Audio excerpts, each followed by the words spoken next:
நாங்கள் ஒன்றை கூறுகிறோம். இந்த நிகழ்வு அவருக்காக செய்யப்பட்ட நிகழ்வில்லை. இது ஒரு அரச நிகழ்வு. உண்மையாகவே அத்தியாவசியமான ஒரு தேவைப்பாடு. இன்று நாங்கள் நினைக்கின்றோம் இந்த நாட்டில் போலீசார்கள் தேவையில்லை என்று போலீசார்களை வீட்டுக்கு அனுப்பிவிடுவார் சம்பளம் கொடுக்காம. இன்றைக்கு போதைப்பொருள் கூடாக எவ்வளவு சொத்துக்கள் அரசுடைமையாக்கப்பட்டிருக்கிறது. எங்களை பொறுத்தவரைக்கும் நாங்கள் கூறுகிறோம், இந்த நாட்டில் போதைப் பொருளை இல்லாமல் ஒழிக்க வேண்டும் என்றால் விழிப்புணர்வு ஒன்று ஏற்படுத்த வேண்டிய தேவை, அதே நேரம் தன்னம்பிக்கை ஒன்று ஏற்படுத்த வேண்டிய தேவை இருக்கிறது.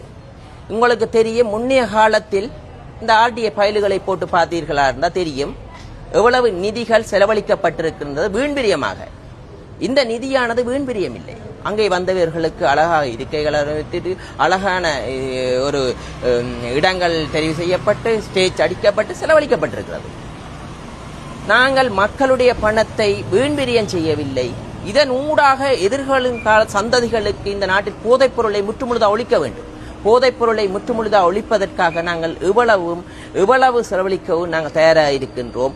ஏனென்றால் இந்த நாட்டில் போதைப் பொருள் முற்றுமுழுதாக ஒழியும் பட்சத்தில் இருந்துதான் இந்த நாட்டை மீட்க முடியும். ஏனென்றால் அபிவிருத்திகள் வரும்போது இந்த நாட்டில் போதைப் பொருள் இருக்குமாக இருந்தால் அபிவிருத்திகள் எல்லாம் வீண்விரயமாகும். எங்களுக்கு தெரியும், ஜனாதிபதிகள் கூறுகின்றார், ஹைவே பாதையில் போதைப் பொருள் பாவிப்பவர்கள் அங்கே மின் வயர்களை வெட்டி எடுத்து செல்கிறார்கள்.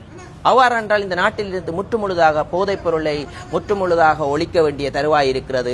அதற்கான நிதிகள் நாங்கள் எவ்வளவும் செலவழிக்க தேவை. போலீசார்களுக்கு விசேட குழுக்களை நாங்கள் நியமிப்போம், அதற்கு நிதிகளை செய்வோம். ஆனால் ஒன்றை கூறுகிறோம், தமிழ் மக்களுக்கு சுருக்கமாக ஒரு வெட்டிங் நிகழ்வுக்கு எவ்வளவு செலவாகிறது செலவழிக்கிறார்கள். திருமண நிகழ்வுக்கு அதற்காக செலவாகின்ற திருமண நிகழ்வை இடைநிறுத்துகிறார்களா?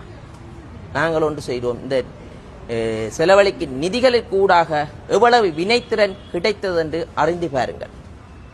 எவ்வளவு அறிவுரைகளை பெற்று சென்றார்கள், அந்த கூட்டம் எவ்வளவு நிதானமாக நடைபெற்றது, எவ்வளவு மக்களுக்கு தன்னம்பிக்கை ஏற்படுகிறது. இது இலங்கை பூராகவும் நடக்கின்ற நிகழ்வு.